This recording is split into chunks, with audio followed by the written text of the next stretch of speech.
தூத்துக்குள்ள இருக்கிற எல்லா டாஸ்மாக் வாசல்லையும் கருப்பு சோப்பு கொடியை கட்டிக்கிட்டு ஸ்டாலின் தான் வராரு, ஓடி வருகிறான் உதயசூரியன், ஓடி வருகிறான் உதயசூரியன் அப்படின்னு பாட்டு போட்டிருப்பாங்க. போகும்போது என்ன பண்ணுவாங்க தெரியுமில்ல, தமிழ்நாட்டில் 2 கட்சிக்கு தான் சண்டை. திமுக என்கிற அழிந்து வருகிற இயக்கத்திற்கும் நாம் தமிழர் இயக்கத்துக்கும் மட்டும் தான் சண்டை. இதுல பாஜக ஒரு ஆட்டுக்குட்டி, அது காசியில தமிழ் சங்கமம். தயவு தமிழை வளர்க்க போறாங்களா? டேய், நீங்க தயவு செய்து பேசாம இருந்தா தமிழ் வளர்ந்துரும். வணக்கம் இல்ல மணக்கம், மணக்கம். நம்ம ஊர்ல இந்த கரகாட்டம் ஆடுவாங்க, வணக்கம் வணக்கம் வணக்கம் வாங்க. அது மாதிரி வணக்கம் வாயில வரல, உன் வாயில வசம்ப வச்சு தேய்க்க வணக்கம் விடாது. வணக்கம் வணக்கம். இது ஞானப்பால், யானைப்பால், ஞானப்பால்ரா ஞானைப்பால். சரி போய் சொல்ல. ஏய், இந்த கூட்டத்தை பார்த்துட்டு பேசுங்கடா. தமிழ்நாட்டிலேயே குவார்ட்டரும் கோழி பிரியாணியும் கொடுக்காமல், ஒத்தரவா காசு கொடுக்காமல் ஒரு கூட்டத்தை நடத்த முடியும் என்றால் அது சீமானின் தம்பிகளால் மட்டுமே முடியும், வேற எவனாலே முடியாது. ஒழுக்கத்தில் நிறைந்த ஒரு கூட்டம். சின்ன ஒரு காவலர்கிட்ட சின்ன பிரச்சனை கிடையாது. காவலர்கள் அப்படியே அருமையா அவங்க நடந்து வந்தாங்க. அவங்களும் எங்களுக்கு தொந்தரவு தரல, நாங்களும் காவலருக்கு தொந்தரவு தரல. மரியாதையாக ஒரு கூட்டம் நடந்து கொண்டிருக்கிறது. பின்னாடியே எங்கள் கட்சியை சார்ந்த உறவுகள் வாட்டர் பாக்கெட்டுகளை, குப்பைகளை பெருக்கி கொண்டே வருகிறார்கள். உலகத்தில் ஒரு கட்சியை காட்டுறா, இப்படி ஒரு கட்சியை காட்டு. இங்க கூட்டத்தை முடிச்சு போங்க.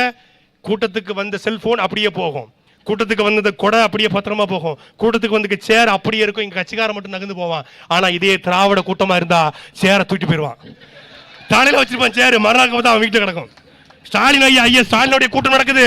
ஒருத்தன் கரும்பு தார தூக்கிட்டு போறான், ஒருத்தன் செவ்வாழையை தூக்கிட்டு போறான், ஒருத்தன் சேரை தூக்கிட்டு போறான். டேய், பஞ்ச பராதிகாரா நீங்க, கேவலப்படுத்தி விடுறது. டாஸ்மாக போட்டு படுத்திருப்பாங்க. இதான் பாஜக ஒரு ஆட்டுக்குட்டி. அது ஒரே நாள்ல 20,000 புத்தகத்தை படிச்சு, ஒரே நாள்ல 20,000 புத்தகத்தை. எப்படி? அம்பேத்கர் வாழ்நாள் முழுக்க படிச்சதே 54,000 புத்தகம் தான். அம்பேத்கர் யாரு? ஆசியாவினுடைய மிகப்பெரிய அறிஞர் அம்பேத்கர், அண்ணல் அம்பேத்கர் புரட்சியாளர். அவர் 54,000 புத்தகம் வாழ்நாள் முழுக்க படிச்சிருக்காரு. நேரு ஜெயில உட்கார்ந்து 12 வருஷம் படிச்சதே 10,000 புக்கு தான். இவரு எங்க அண்ணன் அண்ணாமலை கன்னடத்து சிங்கம் 22,000 புத்தகத்தை படிச்சாராம். அது அவசர சட்டம் ஒன்று போட்டிருக்காங்க. அது என்ன சட்டம்? அது அவசரமா போட்டதுனால அவசர சட்டம். அம்மா தாயே, இல்ல செத்த பயில நார பயில ஏம்பல அப்படி உயிரை வாங்குத, ஏம்பல அப்படி இல்ல பேப்பர் அடி பேப்பையில அப்படிங்கிற மாதிரி காமெடி பீஸ். யார் யார் இருந்த ஒரு இடம் அது? கியாப்பை விஸ்வநாதனும், அண்ணல் தங்கோவும், காமராஜனும், கக்கனும், ஜீவானந்தமும், சிங்கார வேலனும், வாவு சிதம்பரனாரும், பசுமன் முத்துராமலிங்க தேவரும், எத்தனை அறிஞர்கள் இருந்த இடம். பேரறிஞர் அண்ணாதுரை இருந்த இடம்.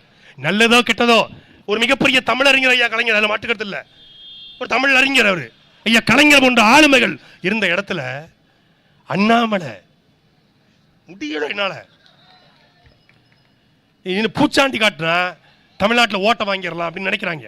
வாய்ப்பே கிடையாது. பாரதிய ஜனதா கட்சி வளருது, பாரதிய ஜனதா கட்சி வளருது. யார் போய் சேர்றா? கஞ்சா விற்கிறவன், அபீன் விற்கிறவன், கடத்தல்காரன், பாலியல் வன்கொடுமை ஈடுபடுறவன். இப்ப 2 பேருக்கு உரையாடல் போன வரை எல்லாம் கேட்டிருப்பீங்க. அது மேடையில் பேசுறவங்க நல்லது இல்லது. எங்க அக்கா டெய்சிக்கும் எங்க அண்ணன் சூர்யாவுக்கும் அக்கா தம்பியா? டே, அக்கா தம்பி உறவே உங்களால கெட்டு போச்சுடா. அக்கா தம்பி கேட்டுட்டு அதுல கேசவ விநாயகன் அந்த கட்சியில் ஒருத்தர் இருக்காராம்.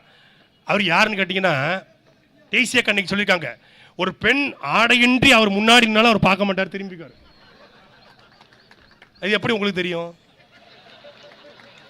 ஆடையின்றி ஒரு பெண் அவர் முன்னால் நின்னாலும் அவர் திரும்பிக் கொள்வார், எப்படி தெரியும் அப்படின்னு எல்லாரும் கேட்கிறான். நான் கேட்கல.